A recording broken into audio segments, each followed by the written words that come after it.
get into gaslighting, making better decisions, as well as so many other aspects of the relationship dynamic. Okay, so I go by Anonymous Andrew. I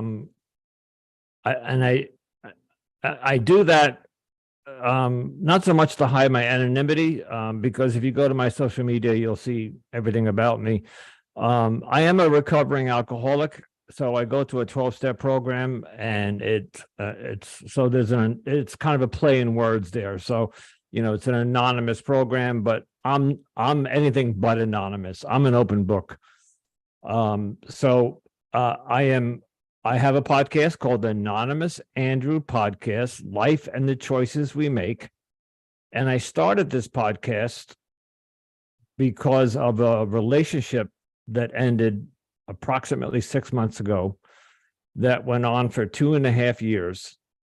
And I did not see what hit me. It was like getting blindsided. I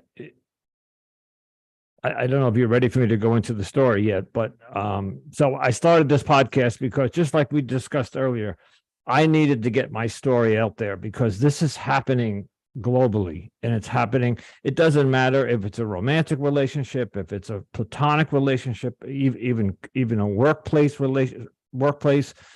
gaslighting and deception and manipulation and narcissism is rampant these days. And it's one of the biggest takeaways that I've learned from this is that I always had that victim mentality, that I was a victim of gaslighting. I was a victim of cheating and deception and manipulation. And just by starting this podcast and talking to so many guests and hosts and having these interviews, is I have to shift that thinking. I don't look at myself as a victim anymore. I try to look at where I went wrong, how I can fix it so it doesn't happen again. Because this is not the first time that this has happened to me. This has happened to me numerous times. I'm 63 years old, and I've lived a full life, and I've had a marriage. I have children, but that was a long time ago. I got divorced young, and I had many relationships since then, and none of them worked. And I had to, at some point, this past relationship really shook me, and it woke me up. And I said, what am I doing wrong? Because I can't point the finger at my partner. Sure I can, because my partner cheated on me, lied to me, gaslighted me, but I'm not going to point the finger. I have to take responsibility, because it was my choice to stay. It was and I chose this person. So, I'm learning and growing from this experience, and I want to help others. Like you said, there's either men out there who are ashamed, either embarrassed or ashamed to talk about it. I'm going to try to bring this to the forefront, a topic, so we can talk about it. It's real, and it's horrible what happens. The trauma is horrible. I know for me, one of the ways that I was able to cope with some of the pain that I went through was to understand why it was happening. Because I couldn't figure out why me? Why was I going through these things? Why couldn't I find maybe some of the love or the companionship that my parents did, or my grandparents and their parents, and so on? So take us through the beginning, Andrew, and tell us the genesis of this. You mentioned that you got divorced young. Speak up to us about the divorce and how that put you in a position to maybe repeat or at least experience your last relationship, and how that impacted you. So I got married at 25 to somebody that I met where I was working, and the instant chemistry and romance ignited. We got married. We had 2 children, but within 7 years, that relationship just fell apart. Now, in this case, it was due to alcohol and drug addiction. Both of us were involved with alcohol and drugs. So it just didn't. I don't think I have to explain this to the audience. It's bad, right? So, it was at that time I was about 32 at my first divorce. I did go in to get help, and I went into recovery, and I put about 5 years of sobriety together, and in typical fashion, I started dating again. And this is one of the patterns that I'm trying to fix. Every relationship that ended, I began a new one within 2 or 3 months. I just didn't take time to heal. I didn't take time to take a step back and look at what happened, where I went wrong or why I chose poorly. And then I got into another relationship, which became a civil union. So we didn't get married, but we lived together for 10 years, and I had another child with the second woman. And that also fell apart, and I also relapsed. I went back to alcohol and drugs during that time. And that took me on a tear, as we call it. I went on a tear for almost 18 years of drinking and drugging. And if I had to guess, in those 18 years, I must have had a dozen relationships. And again, all of them were just bad. I'm going to attribute to all of the failures of those relationships to drugs and alcohol, because most of the women left me because I was a drunk, and I was, I was doing drugs. And as many people know, your partner, if they don't tolerate that. It wasn't until I got clean and sober in 2015 and took it seriously this time that I started again going into relationships. Now, getting sober and going through this 12-step program, what that does is it makes us take a look at why I drank and why I did drugs, and it's a wonderful program, but it doesn't teach you how to be in a relationship. It teaches you how to heal that inner addiction, that the disease that we have. So 2015, I get into another relationship, and I chose a woman, and I think she chose me because her ex-husband was an alcoholic. And then when she heard that I was in sobriety, she figured she would be safe. So she chose me for the wrong reason, and I took her for the wrong reason. And that didn't last more than a year. And that at the end of a year, we basically walked away from each other because it was just going nowhere. And and in typical fashion, I put myself right back out there on a dating app, and I found another woman and jumped right into that relationship. And that too just spiraled out of control. That didn't last more than 18 months. Fell apart. And so at this point, I'm still making the same mistakes. I have a phrase in my podcast. The phrase "been there, done that." Well, I'm been there, still doing that. I'm still doing the same mistakes, the same patterns of choosing wrong women or jumping into relationships too quickly without taking a look at what's going on inside of me and why. And so this time I'm sober, so I can't blame it on the alcohol this time, right? I can't blame it on my disease of addiction. So that brings us to the relationship that really made me wake up. And I met this woman on a dating app. I'm going to say 3 years ago now. And oh my God, was she beautiful and so unlike any of the other 15, 20 women in my life. She was from another country. She emigrated here 25 years ago. Barely spoke English when didn't speak English when she got here. And she somehow managed to learn English and put a business together and got married and became successful.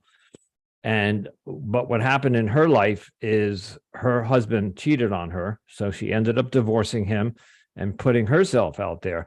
And that was the first red flag that I missed, because she hadn't been out of that relationship for maybe 3 to 6 months before she started dating again.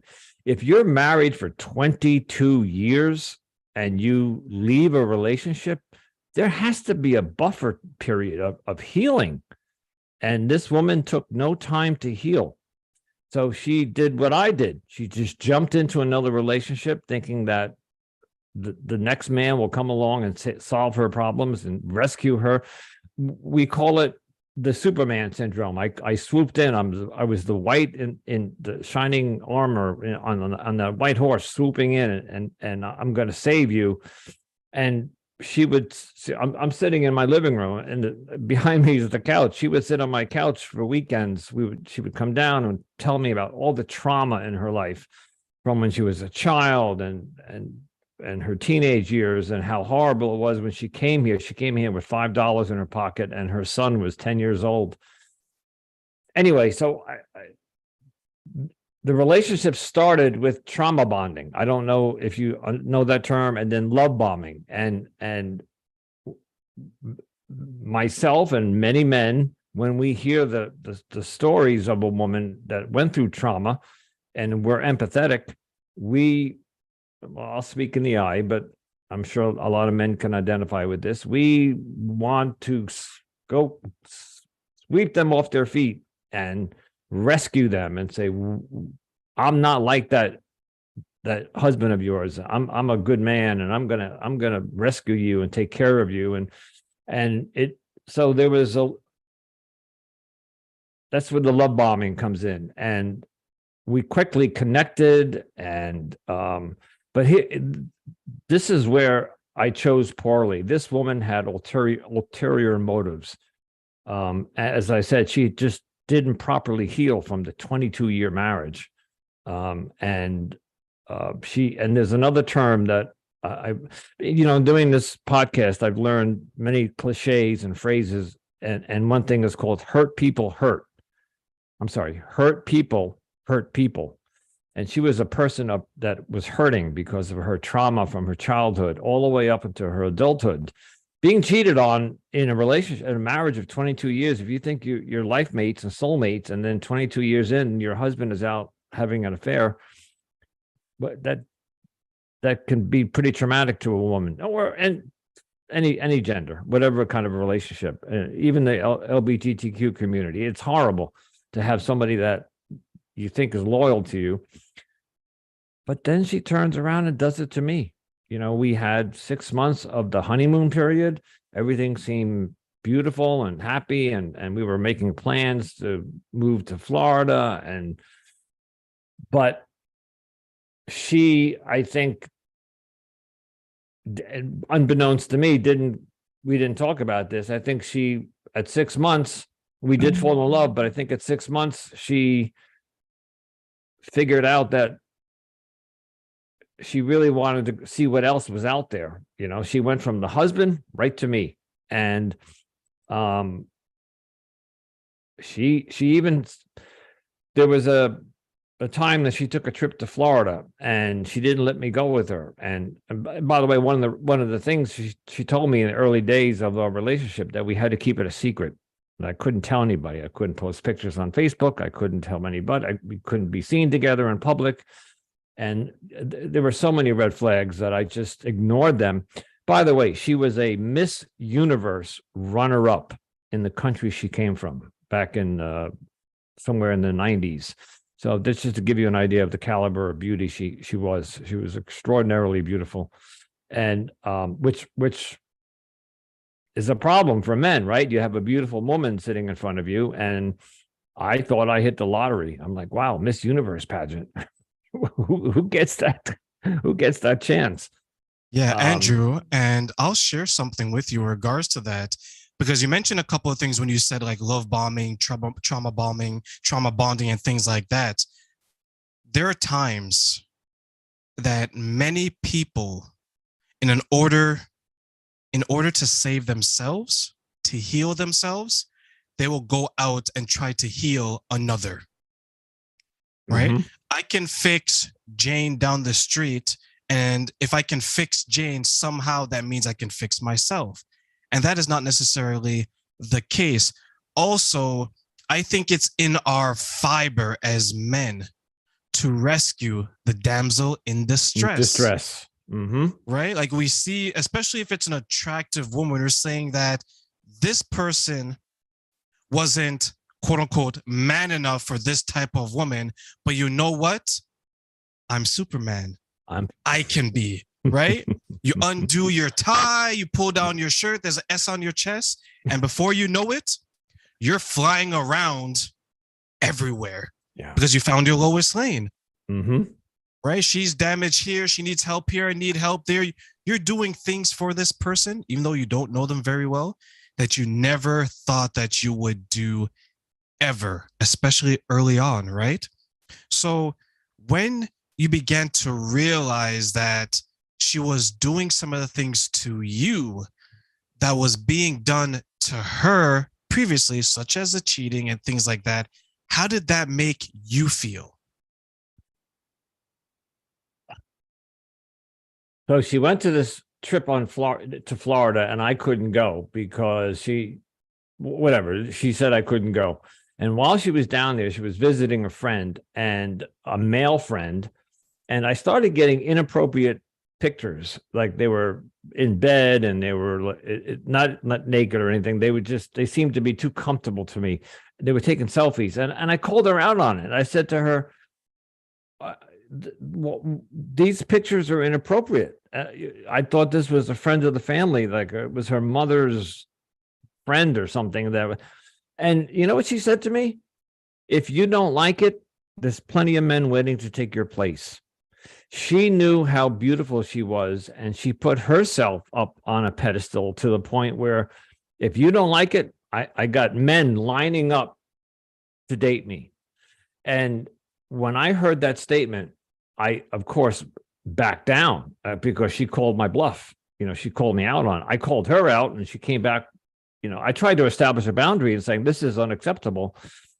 And I was looking at this Miss Universe, and I said, I don't want to lose her. So what did I do? I took a step back and I said, okay, enjoy the rest of your vacation, but that just kept happening. She would come home, and there were nights I couldn't get a hold of her.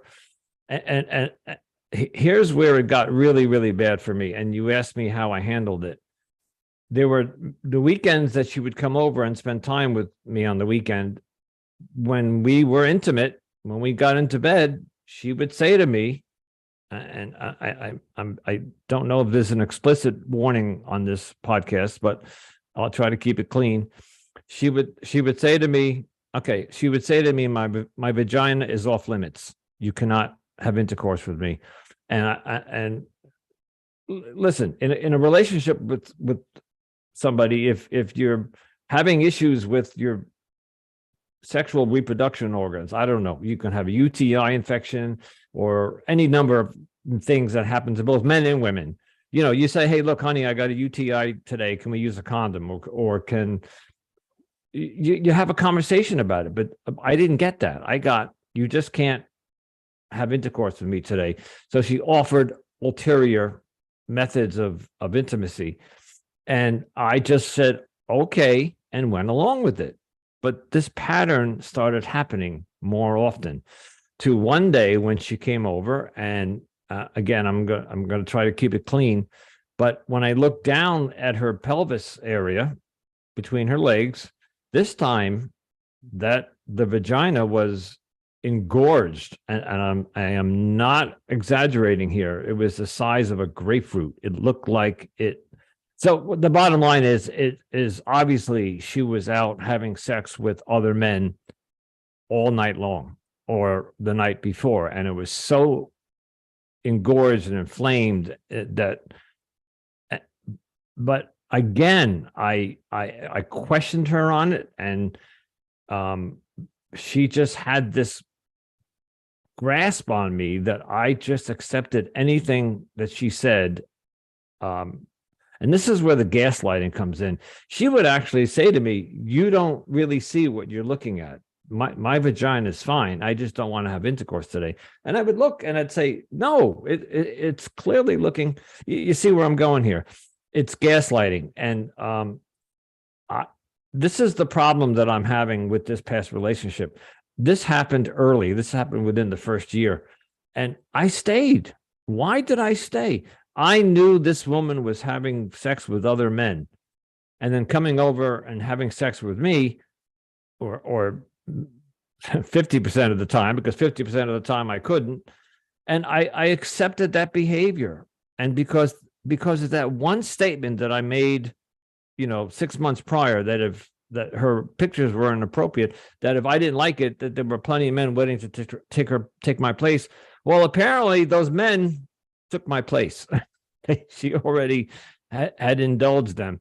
And she even admitted to me one day that she had some men that she was still talking to on the app. This is what's driving me. This is why I started the podcast. I stayed in this abusive, gaslighting, deceptive, manipulative relationship way past its expiration point. I should have. The first time I saw signs of cheating, if we had more time, I could even tell you that I did some research, and there is indication that it might have been more than cheating, that she might have been in the adult entertainment industry, that she was a high-class escort, that she was doing it for money. So, and in my podcast, I don't come out and say that because I don't want to accuse her of anything, but I do have proof.